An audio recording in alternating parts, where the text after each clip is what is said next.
All right, welcome to the Proctor360 Webinar. My name is Kranti Batula, CTO of Proctor360. We're glad you could join us today. We're going to go over some information about our company, what we do, and where we're going. So I think all of us have taken an exam or a test at some point, either for college, or credentialing, or certification. Many of these tests require the candidate to go to a testing center to take their exam. Our goal is to bring testing directly to the consumer while still maintaining that high degree of security. We've been in the testing business for a long time and see the direction of the market and the limitations of the available options. The main options for testing currently are testing centers and online testing, both of which come with their own set of problems. Testing centers are physical locations that an individual has to travel to take their test. The student is required to test in an unfamiliar location at a specific time with limited options in the availability of centers and proctors, overall putting a burden on the students.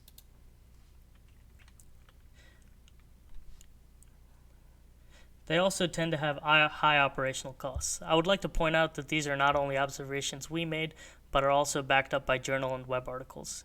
So to combat these issues, online testing became a solution. It uses a single webcam to monitor the test taker. This allowed students to test remotely, but came with many security concerns. A recent study was conducted and stated that 33% of students taking online classes have admitted to cheating. Of that, only 2.1% were actually caught. You can see there's a huge gap that needs to be filled here, and we believe Proctor360 can do it. There are literally dedicated websites showing methods on ways around a single camera system, as it's prone to blind spots and lacks comprehensiveness. It allows for easy cheating and content theft. This same technology has been in use for the past 10 years without much change. A lot of schools, and especially companies that require testing, realize this about online testing and still opt to use testing centers because of security concerns. Our solution to this problem was simple: to use a 360-degree camera to get a full view of the testing space. We created a headset with a mounted 360 camera that allows us to capture a view from overhead the user. Our multi-view system gets a lot of information from different angles. We get a 360 view from the headset, a front view from the computer camera, a screen capture from the browser, and any sounds in the area from the mic. Our proctors monitor the exam and are trained to recognize cheating behavior. All information is recorded and can be accessed later for audit purposes. Proctors are able to view up to 6 tests at a time. This allows us to maintain a high number of users and be scalable. Here's a demo of our tech in use. This is from the proctor perspective and what they see when a user is testing.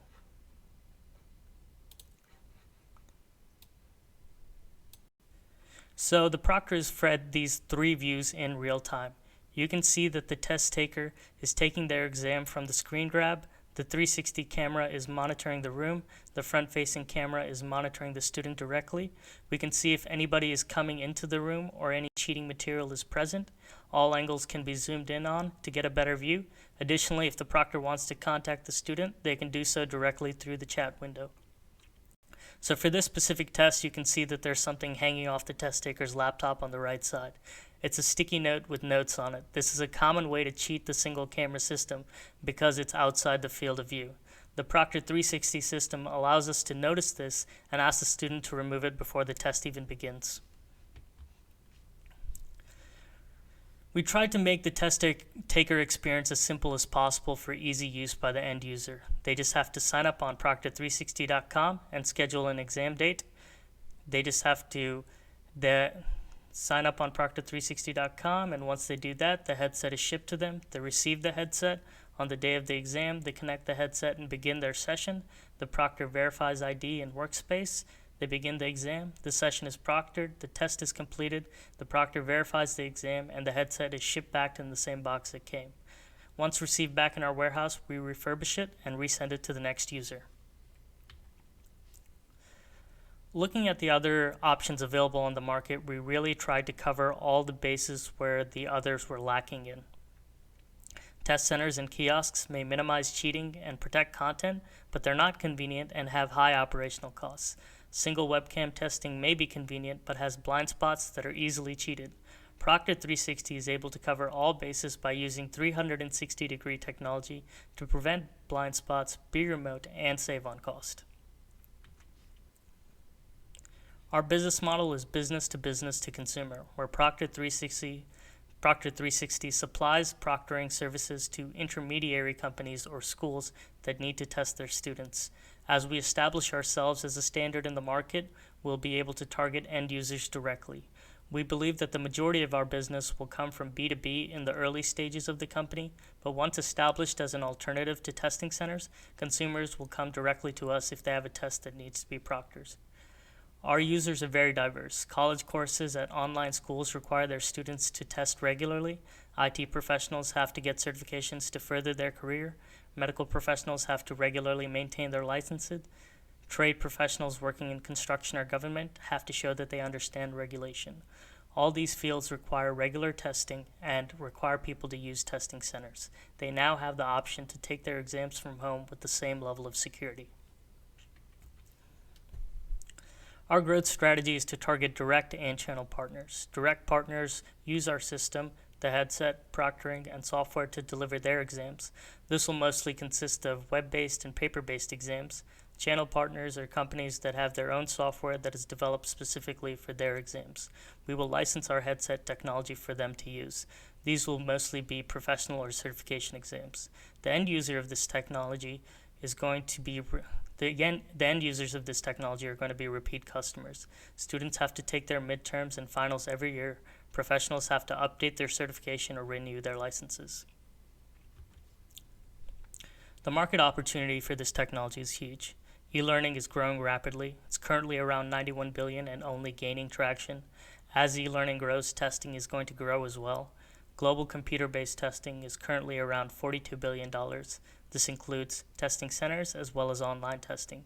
We believe that we have the potential to take a portion of this market as we are targeting both the online testing market as well as the testing center market. The U.S. online testing market is 60 million.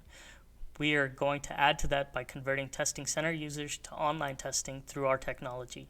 Online testing year-on-year growth is calculated to be about 15% and estimated to be $2 billion in the U.S. by 2026 and $10 billion worldwide. A driving force to grow the market is the savings on cost, estimated to be around 25%. I also want to point out that the website that published a lot of these figures, learninglight.com, actually mentioned us in a recent article and called us a game changer in the market. I want to take a moment to further introduce our company and the team that we've built. Ganga, the CEO, who's worked in the testing industry for the past 10 years, owned multiple testing centers and saw that the testing market was headed online, but that current online testing technology still lacks security.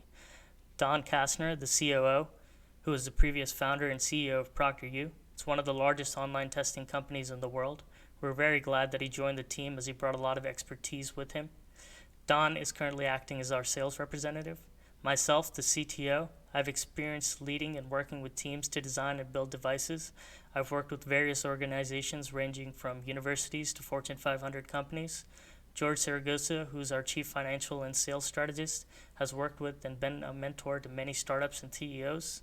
Davis Cook, our media manager, who's helped us create a lot of content that we've been able to put out. And Scott Crumpler, who's our marketing advisor. He recently came on to help us with our fundraising campaign. We've built a lot of traction with his help. So I want to talk a bit more about who we are and why we can efficiently and effectively tackle the testing market. We have a combined 25 years of experience working in the secure testing field. We've delivered millions of exams both in testing centers and online, partnered with leading testing companies, trained proctors to handle multiple clients at a time, regularly deal with testing issues efficiently. We are experienced in this field and with our combined experience and expertise created Proctor360. These are some of the major companies or organizations we partnered with in the past. We know how they work, how easily they can adopt our technology and integrate it to use for their exams. We built a lot of traction in the early stage of our company. Recently, we were mentioned in a Learning Light article talking about our tech and comparing it to the other options available on the market. They stated that we're a potential game changer in this field. We're glad that they share the same vision we do for the direction of testing and where it's going. And in the past couple months, we've been in fundraising mode, and I'll talk more about that next, but we've also still been attracting customers. We are regularly approaching schools and companies, giving demos and improving on our technology. Most recently, we've partnered with ProV and PSB, who plan to use our services to deliver their exams. Here I wanted to talk about our recent Start Engine campaign that we've set up to get investment for our seed round. It's a Title III crowdfunding campaign that allows anyone to invest. So traditionally, investment comes from accredited investors that require a high minimum investment. You can see that this limits a lot of people from buying shares in a company early on.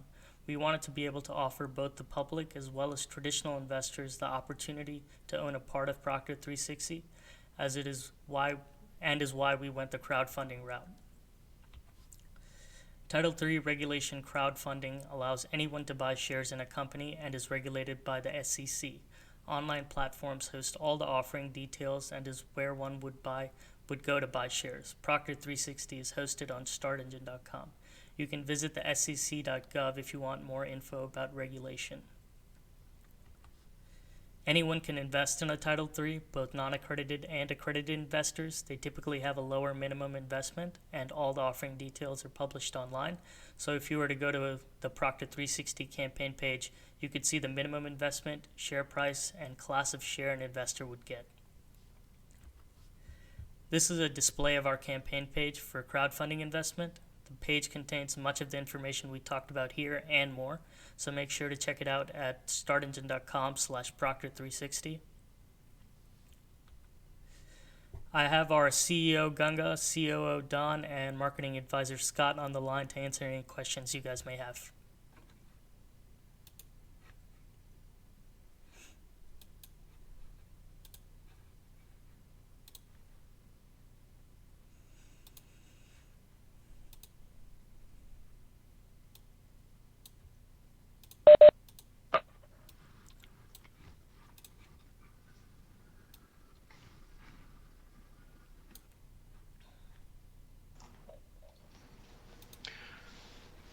Say, Kranthi, or perhaps Don, could either of you talk a little bit about what a typical sales cycle looks like, in the remote testing space? What kind of timeline does it go from talking to an e-learning institution or a college and demonstrating the platform to when they actually approve you as a proctoring service available to administer their exams? I think that's something that I think a lot of potential investors would be interested in understanding a little better. Sure, I'd be happy to answer that, Scott. Um, can you hear me just fine? Yep. Yep. I think we caught the echo from the YouTube live there for a second. Okay, gotcha. It's interesting because over the 10 years, it's really sort of changed and accelerated a little bit. 10 years ago, we really had to convince people that remote proctoring was something that was valid, that produced valid results. As we've gotten deeper and deeper into higher ed and penetrated the market, it's really become a given that it is accepted. And so, generally what you're facing is the typical semester by semester cycle. And so, to get into a program, you sort of map out the calendar year, and I think we see a real traditional cycle that's similar to other people selling technology into higher ed. In sort of the corporate market, the cycles are similar in terms of length, but they're obviously driven by different requirements. And so you've got two different types of programs. You've got the type of programs that are making the transition from test centers and moving into the online, and they've got a program that they want to move into that area. And so you get in with them fairly early in the process. You demonstrate the technology. You start to run a few pilots to test it out to make sure that it's running, and then you start to roll it out in the program. So, and that can, with some programs, that can be a 3 to 4 month cycle if they're relatively quick and they've made a decision to move forward. I had one recently that we started the discussion in January, and we're going to be rolling out at the of April. There's other ones that could take you, 9 months to a year to be able to really get traction. It really just depends on their timeline and how quickly they want to move. Um, but so it's going to vary. So higher ed, it's really based on the semester by semester basis, and in the corporate and professional testing market, it's going to be driven by, how quickly they need to get the program up and running. So does that answer the question, Scott? Yeah, that's really that was fantastic. I think the other thing that sort of makes me think about is the difference between, is there a difference between a corporate student and a higher ed student? I would think, let's say you get approved as a proctoring service for a higher education institution. They have typical full-time student is taking 12 or 15 hours of courses in a semester, and they have midterms and final exams for each of those um, uh, classes. So, I mean, what's the unit of commerce in that situation? Is it individual exam sessions, or is it individual students, or how does that work? Because you talk about one student, you could be talking about, 10 or 20 exams per semester, right? Yeah, I mean, the answer to that is it depends on the program. I mean, how deep you penetrate the program, whether you're going to do it on a per exam basis or a per student per course basis. So it's a lot different, obviously, in higher ed than it is in the world of credentialing and certification testing, professional testing. Because as you mentioned, in higher ed, I mean, you're going to get, if you had one student, if you got a program, you're going to see, multiple exam events, 6 events, 8 events, 10 events, within a semester. Where with a typical credential or certification, it may be one or two exams a year, and so it's a much more demanding event for that particular candidate because so much more is riding on that test for them. So this may be, a first-time certificate or credential. This may be a renewal, but their career is riding on that. Their livelihood could be riding on that. And so it's definitely the stakes are much different than the stakes in higher ed.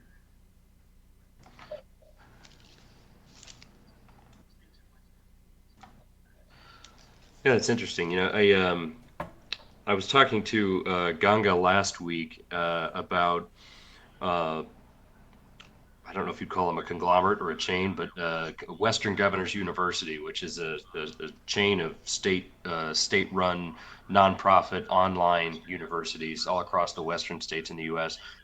Um, and what's interesting about them, of course, the classes are all online and they have normal exams. But in addition to the degree that you earn from those colleges, one thing that I've seen is that most of the degree programs also include a number of professional certifications. So I think, I mean, it seems like, as more and more colleges are shifting to an online um, method of delivering education, and it's more and more of the career marketplace puts more and more value on professional certifications. You're going to start seeing some overlap there too, I would imagine. Yeah, absolutely. I mean, in the case of the Western governments, I mean, they're really an assessment-based program, and so the assessment itself is very critical, and they've done a very good job of intertwining that into industry and really selling that concept. You go into higher ed, there's a lot of nursing programs that are big consumers of remote proctoring, and they're really preparing people for credentials.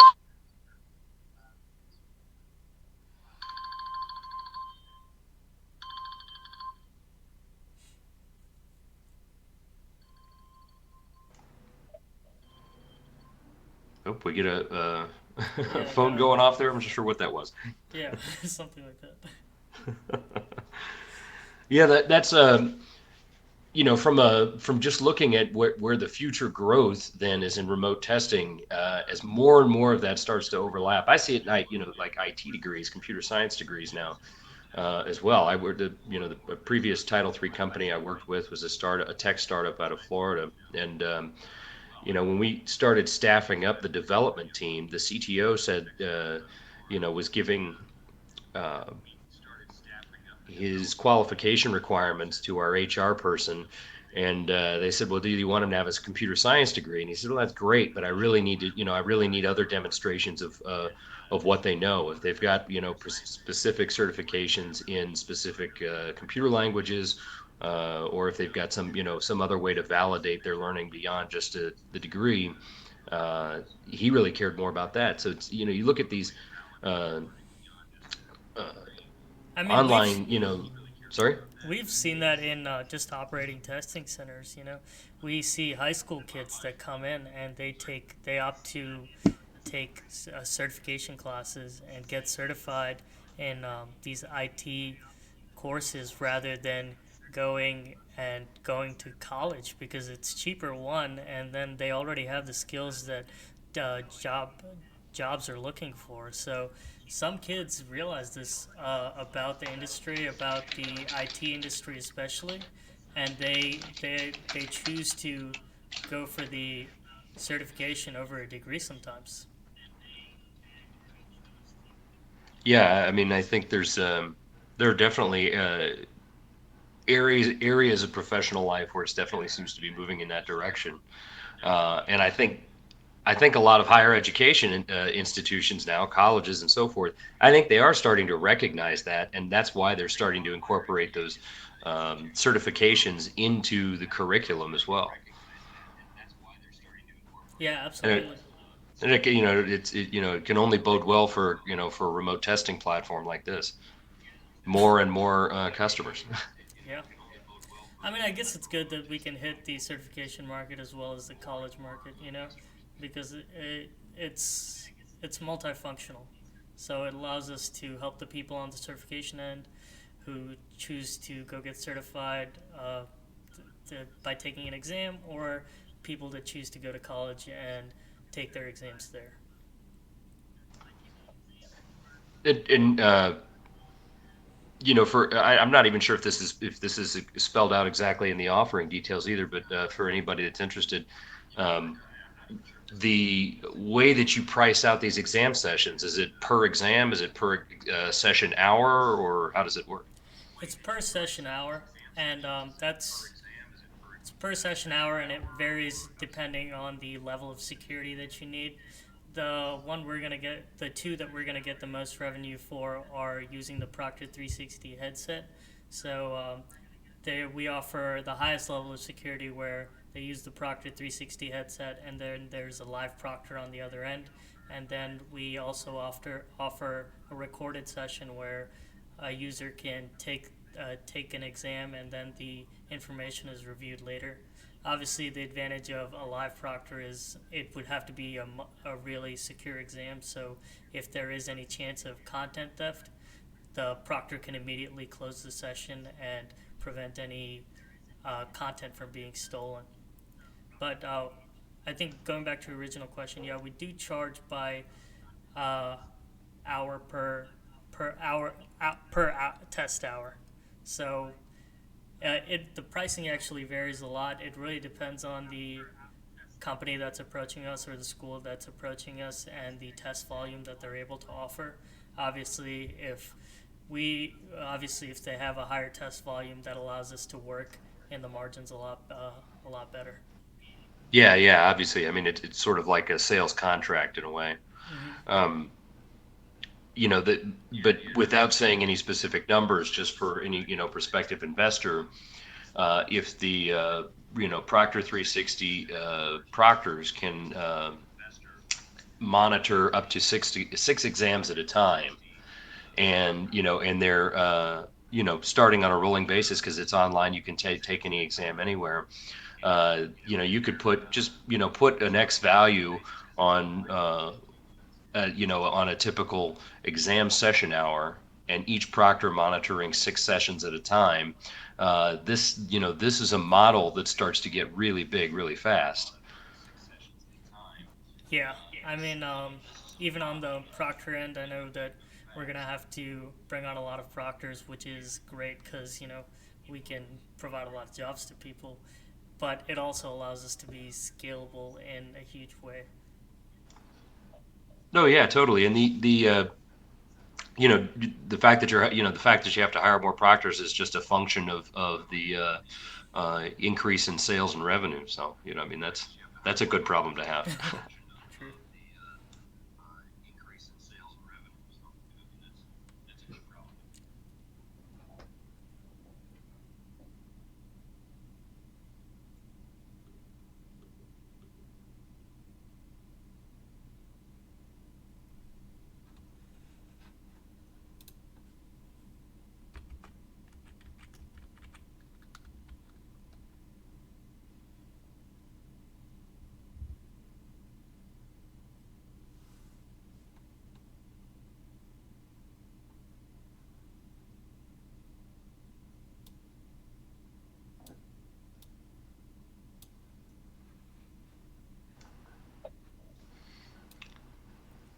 Don, if you're on are you on the line still? I am, yeah. Yeah. About a minute. Uh, you were at a conference last week, Mm-hmm. as I understand it, right? The Innovations in Testing Conference. Yep. Can you tell us a little bit about that and about the reaction you got from people that have heard about Proctor 360? I mean, these are people that are in our industry, right? Yep. Absolutely. I mean, in that space, which is really the credentialing and certification space, there's a big push and a lot of interest in remote proctoring. It's really been building over the years, and so it's sort of an interesting industry because it's very large numbers, but there's very small number of players, and so everybody tends to know everybody very well. And so the word's definitely gotten out within that space about Proctor 360. So I'd say almost everybody I ran into wanted to know more about what was going on with the product, and we're very interested. There's a big movement towards accreditation in that space, accrediting credentialing and certification programs, and there's a number of groups that are focused on writing some standards for that. And I believe that the way that Proctor 360 is approaching is really the right time and the right moment for that space. And I think it's going to influence ultimately the way that those standards are written in terms of the ability to see the test area. Because I think the big challenge between the test center and testing at the home is a test center, what's on all four walls, what the center is about. When you're testing in somebody's home environment, you don't. You have to become familiar with it and you have to watch it. And that's really where the 360 technology is going to pay huge dividends. So.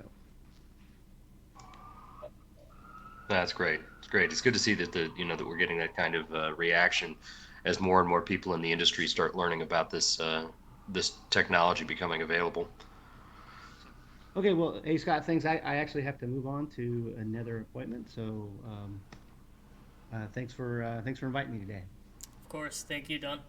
Okay, Yep. thanks. Thanks, Punch.